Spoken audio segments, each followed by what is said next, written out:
the murder of millionaire Roger Wheeler in Tulsa, the mass murder of 6 sirloin stockade workers in Oklahoma City.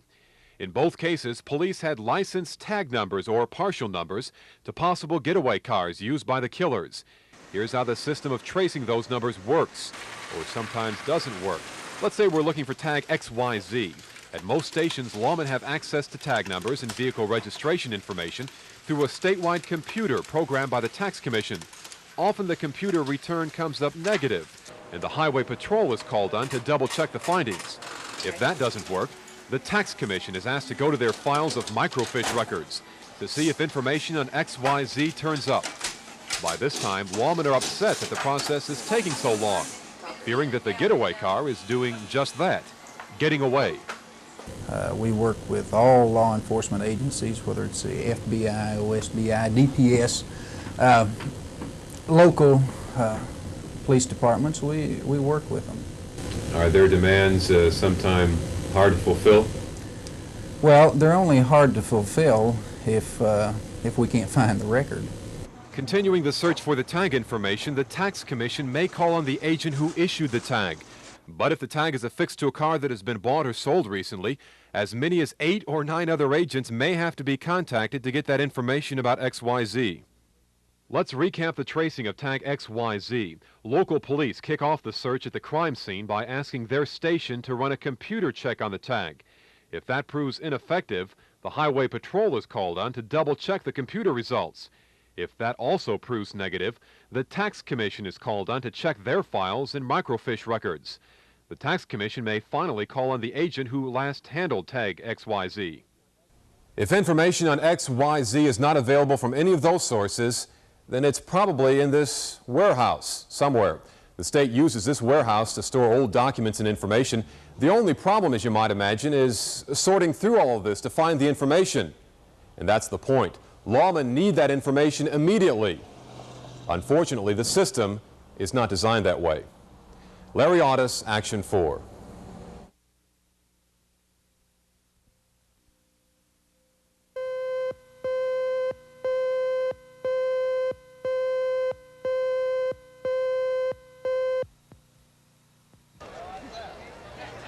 Last May, hundreds of people from rural northwestern Oklahoma flooded the Capitol in opposition to a school funding bill. The protesters were from oil-rich counties, where gross production tax money runs high. They were protesting a bill that would have taken some of that money away and given it to poorer school districts. They set out to defeat the bill and did. Now lawmakers have had to work on another way to make school funding more fair. But they aren't touching any of that gross production tax money. They had to come up with a new plan, and they admit the rural Oklahomans' pressure forced them to come up with a weaker bill.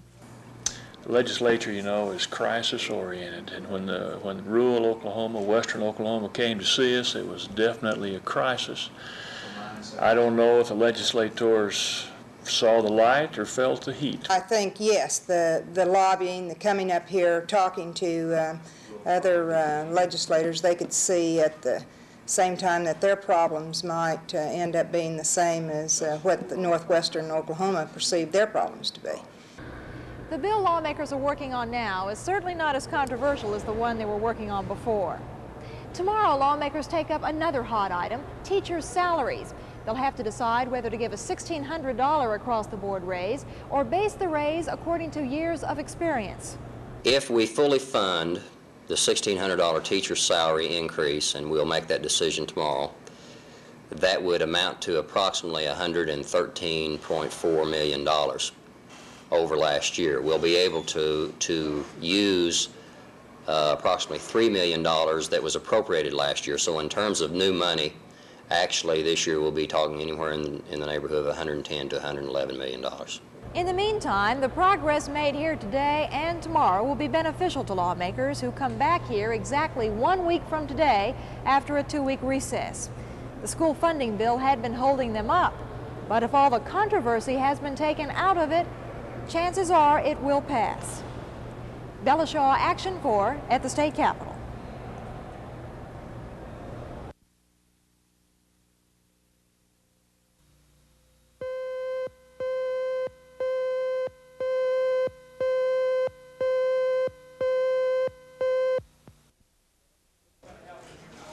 The search headquarters is set up at the Muskogee Airport, where crews from Oklahoma, Texas, and Arkansas converge to get their assignments. The searchers are looking for a single-engine plane which left Paris, Texas, about 1:15 Saturday afternoon. The craft was headed for Iowa, but has not been heard from since early Saturday. After receiving their assignments, the crews headed out to the dozen aircraft scheduled for the search. Right now, the Civil Air Patrol is concentrating its efforts in the rugged terrain of southeastern Oklahoma. Bad weather was reported in that area on Saturday, and Rich Mountain has snatched its share of planes. In fact, our crew spotted a possible plane wreck just below the mountain summit. Closer inspection showed that it was, in fact, a plane wreck, but a check with authorities showed that it was from a previous mishap. The C.A.P. search has been underway for 2 days now, but rescuers aren't too optimistic about making a quick find. The missing pilot did not file a flight plan, and the treacherous terrain of southeastern Oklahoma makes a search from the air like looking for a needle in the proverbial haystack. Scott Wallace, Action 4 in Muskogee.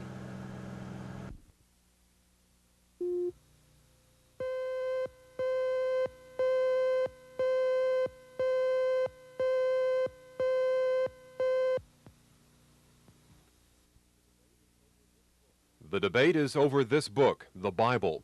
The issue, is the Bible infallible? Are there errors in this book? Is this the exact Word of God? Smith believes it is, and he's leading a conservative movement within the convention that says there's no room for doubt. Smith has widespread support from his Del City congregation and the National Convention. However, a liberal faction has another viewpoint. While not denying the Bible is true, the liberals say there's nothing wrong with changing outdated words and improving language in details that they say are not accurate. This group hopes to elect Dr. Abner McCall, Chancellor of Baylor University, as the new president.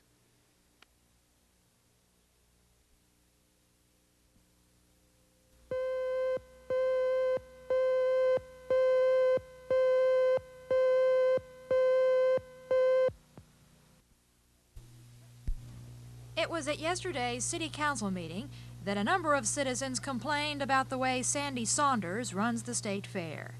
They said he did not allow for competitive bidding on contracts to run the midway concessions.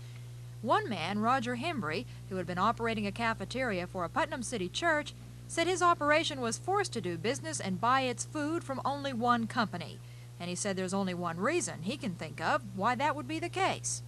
I feel that there's probably at least a very definite opportunity for the Fair Board to receive some kind of a commission, override, kickback, call it whatever you want, because of awarding these vendors an exclusive right. There has to be some kind of a bribe or a premium or whatever you want to say to get somebody to award you a monopolistic situation. So we went to Bill Hulsey, the chairman of the Fair Board, and asked him why there's no competitive bidding when it comes to food services. Well, it enables us to have control over the supplies so that we can look to one vendor should there be any type of problem, whether it's a quality problem or whether it's a quantity problem. And if we have one source of supply for the year, then, or for the fair that year, then we can look to that person. And if we are running short of meats that particular day or whatever that problem may be, we can call one person and say the various facilities here are running short of this or that or whatever it might be. We tried to contact Mr. Saunders immediately after the City Council meeting yesterday. To our knowledge, he never returned our calls. So we tried again today, and he did make this response, that he might talk to us in a couple of days. We certainly hope he will. There are a number of questions we'd like to ask him. Bella Shaw, Action 4 at the State Fairgrounds.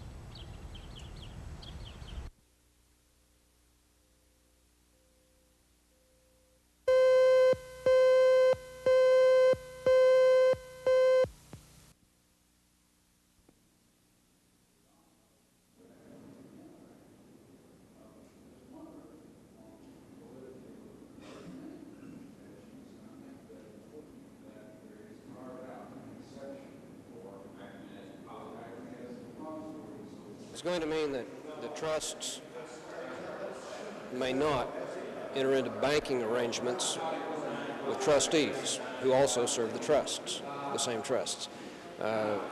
No longer will a trust be able to use, for example, the First National Bank of Oklahoma City as indenture trustee for a bond issue which is done through a trust in which an officer in that bank happens to serve. What you'll find is in probably every instance of, quote, self-dealing, there really hasn't been any, that these people have abstained from all participation in any matters and very likely all discussion of any matters that, involve the bank that they might be associated with or some other company that they might be associated with.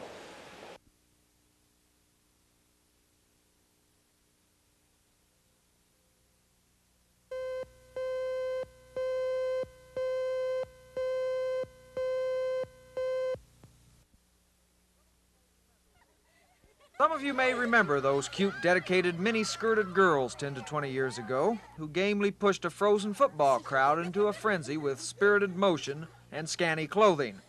Then the me generation came along and interest in school activities waned like a faded photograph. Now don't move your hand this time, okay? Right at the camera. That's good, right at the camera. That's a good picture. Defense, hold them real tight. Today, the girls are just as cute and just as scantily dressed. Defense, hold them real tight. And interest in school activities is rising again. So these girls are splitting themselves in two, learning how to warm up those games again. Ted Brown, Action 4 in Norman.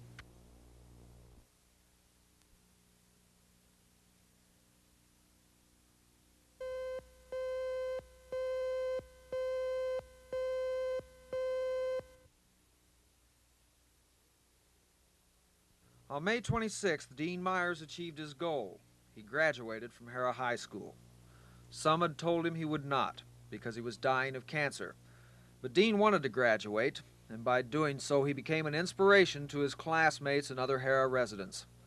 Town officials declared Saturday Dean Myers Day, but Thursday the brave young man lost his long battle with disease, and today he was buried. But he will be remembered by friends and neighbors as someone who never gave up, who believed that despite the pain and suffering, life at its worst was worth living to its fullest. Ted Brown, Action 4 in Harrah.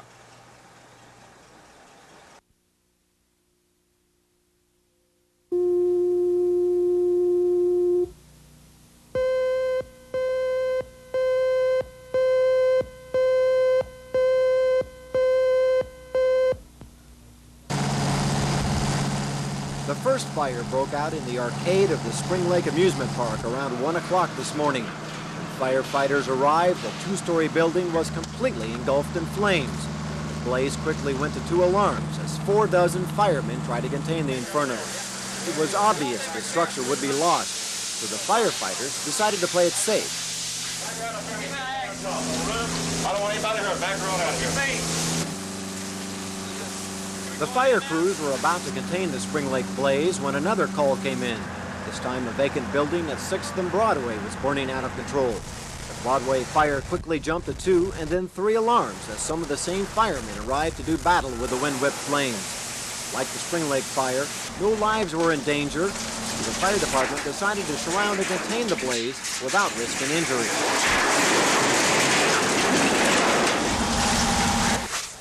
By late this morning, a few firemen were still on hand at both scenes, bouncing the smoldering embers, assessing the destruction. Fire officials pegged the Springlake damage at $2 million. Park owner Dale Thomas says he plans to clean up the mess and start over.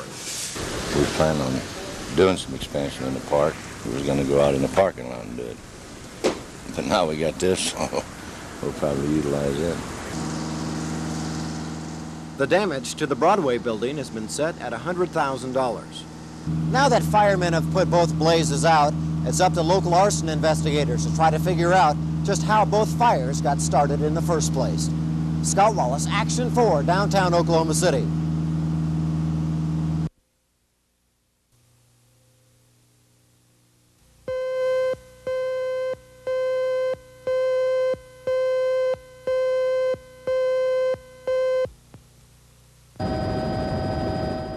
The Fort Cobb Reservoir supplies drinking water to Chickasha, Anadarko, and a slew of other central Oklahoma cities.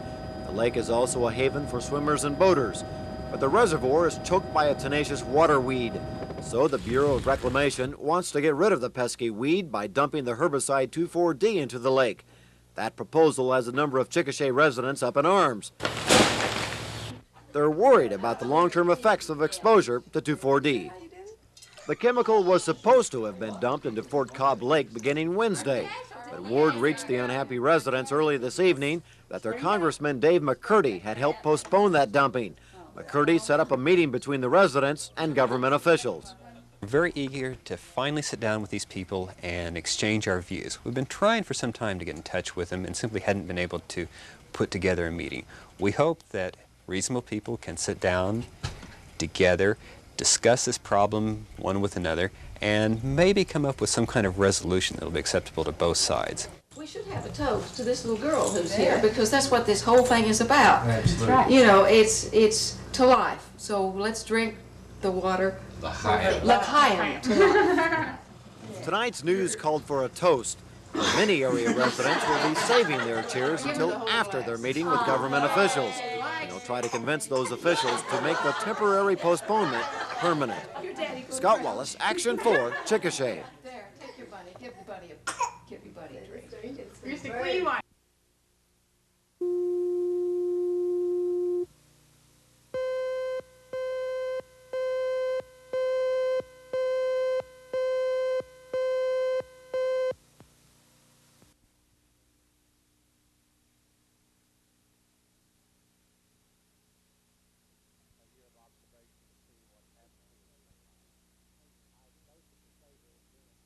I basically favor it being totally exempt. I would want to see what we would be doing to the cities and their budgets, but if we could decide that the cities could absorb it, I would support that it should be totally exempt from both the state and the city sales tax.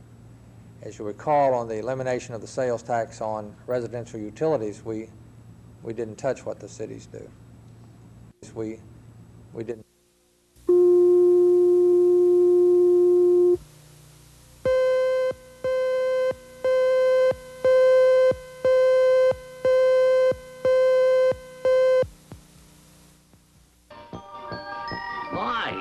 What a cute little boat.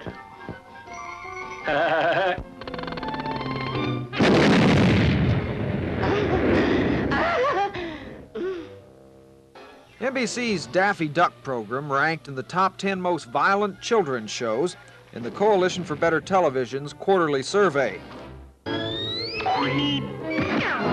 CBS's Bugs Bunny Roadrunner show is up there too. It seems that Looney Tunes qualify for the list no matter what the network. Violent cartoons, along with provocative prime-time programs such as BJ and the Bear, are shows the Coalition would like to see leave the airwaves. Proctor and Gamble's new chairman says he shares the concern of the pressured groups, such as the Moral Majority, over the need for better programming. Local Moral Majority leaders are elated by Proctor and Gamble's announcement. I think in time to come, this decision by Proctor and Gamble will multiply to other companies, because other companies are going to ask the board of Proctor and Gamble, how did you reach this conclusion? And they're going to say, they're going to give them, and I'm just speculating, I don't know how they come to the decision, but they're going to give them the basis for their decision, and so that will multiply to other companies. Violence may scare away advertisers from sponsoring certain programs, but networks are confident that other advertisers will step in to fill the spots. The true test of the Coalition's power will come this fall with the beginning of another television season. Ted Brown, Action 4. This year, we're proud to bring back your favorites.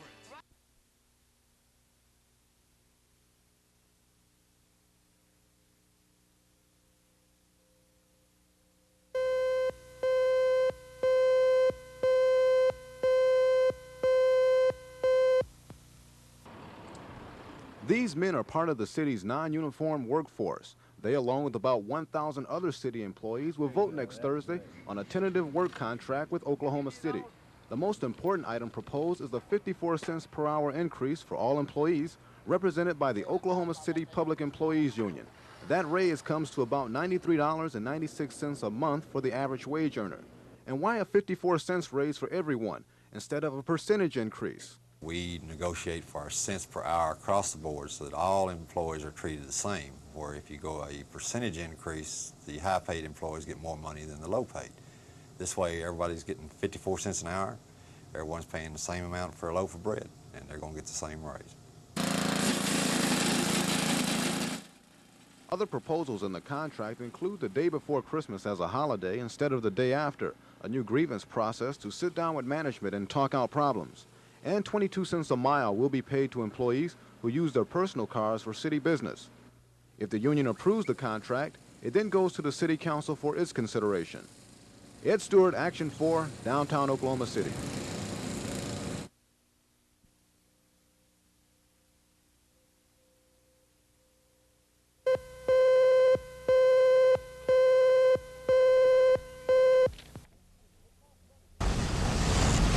It costs money to run a feedlot.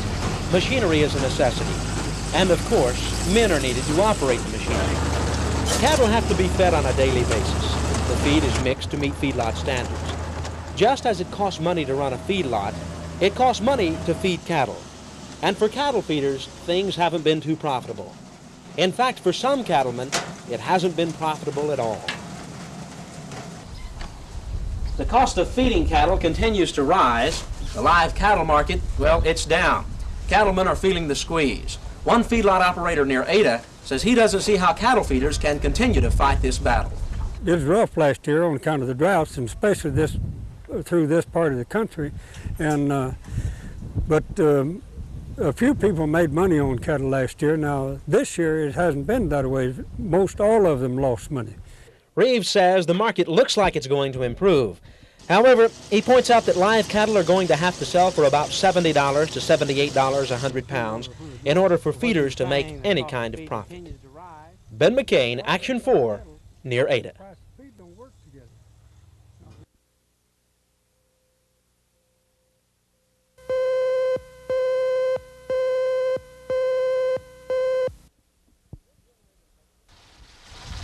Wind-generated electricity is an idea whose time has come. And what better place than Oklahoma for the headquarters of an up-and-coming business like the Berge Wind Power Company. The generator being made here was designed by an OU aerospace engineer. He has produced his generators here for over a year, and demand is increasing. He says his generator is better because it's virtually maintenance-free. He got into the business as a natural outgrowth from his aerospace interest. It seemed an attractive alternative for using fossil fuels. And as we got into it more and more, it appeared that it was possible to build a machine that was attractive and could make a contribution. So in the long run, what we're interested in is the challenge itself, of course, but also we think it'll do some positive good and can be a commercial success. Berge says one of his generators can supply 20% of an average household's electrical needs. He also says when the wind really gets going, he likes to turn off everything in the house and watch his electric meter run backwards. Ted Brown, Action 4 in Norman.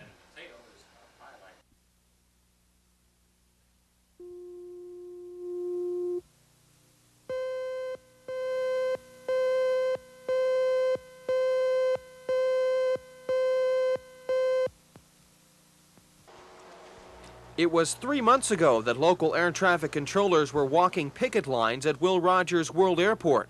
They tried to convince the FAA to give them a raise and to improve their working conditions. But the negotiations between the controllers union and the government broke down. The union set a June 22nd deadline for a new contract. Both sides resumed negotiations last week, but insiders say both sides are far away from a settlement. The controllers are asking for 3 basic concessions. They want a $10,000 across-the-board pay hike, a shortened work week from 40 to 32 hours, and a better pension plan. The FAA has made a counteroffer which was rejected by the controllers union. So, barring some miracle, controllers say they'll walk off the job beginning at 7 o'clock tomorrow morning. It's illegal for federal employees to strike, so the Justice Department says it's drawing up a plan for dealing with an illegal strike. Local controllers say they won't be intimidated by government threats. We're for improving the system. The FAA's for for remaining like it is and making no adjustments, and their response is that rather than to make changes to benefit the flying public, that they'll arrest controllers if they strike. Nelson says Oklahoma City air traffic controllers don't want to strike, but there's too much at stake for the controllers union to back down now. Mark O'Neill, Action 4, Will Rogers World Airport.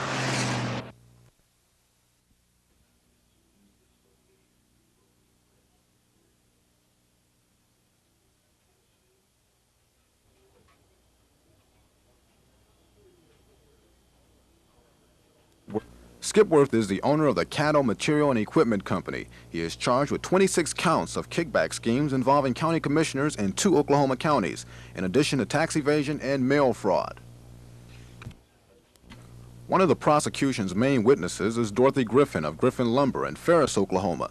She testified that the kickback schemes work like this. A county commissioner would give Skipworth a check for non-existent materials. Skipworth would write another check to Mrs. Griffin for the phony materials. Griffin would cash that check, keep 10%, and then give the rest back to Skipworth, where he would allegedly split the remainder with the county commissioner.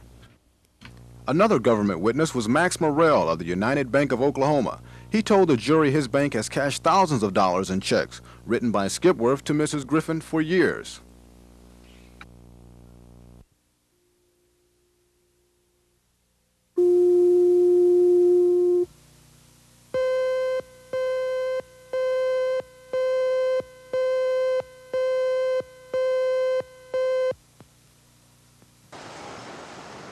It looked like business as usual today at the Oklahoma City bus station, people buying tickets, coming and going. But a lot of passengers say they were worried about becoming a victim of a bus hijacking like the one last Saturday. Well, they should search everybody before they get on and their luggage, you know, because they could put anything anywhere and get on the bus with it. A lot of times, bus drivers, I think, don't really pay that much attention to what's going on behind them, you know, having to watch the road. Passengers aren't the only ones scared. 35-year driving veteran Jim Haddock says he'd like to see more done about the hijack threat. I haven't any statistics on it except hearsay, but we have had a few incidents down through the past few years. And I think that a lot more care should be taken in screening these passengers. Perhaps it'll be like the airlines. We might have to do that through an electronic measure to detect metals and such as that. Every major bus company we contacted today refused to comment on Saturday's incident and future security problems. There was no apparent increase in security at the bus station today. The bus companies say the present system is adequate. Many drivers and passengers aren't so sure. Mark O'Neill, Action 4, downtown Oklahoma City.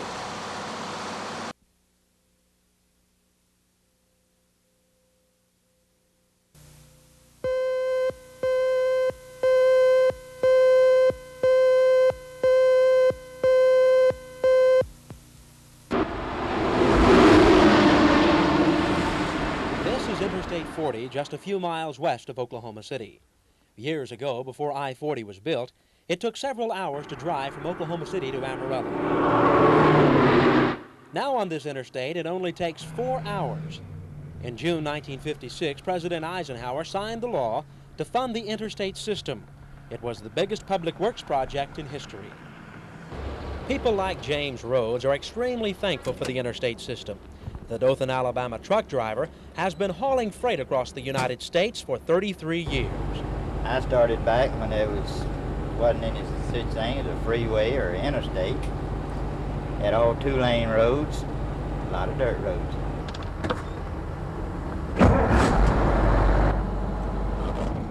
It's a lot different now. You got interstates might near where you want to go. A lot smoother, it don't beat the driver, or the rig is bad. Rhodes, like so many Americans, isn't opposed to tax dollars going toward improving highways. In fact, he feels improving interstates is one of the best investments the government can make. Ben McCain, Action 4 along Interstate 40 west of Oklahoma City.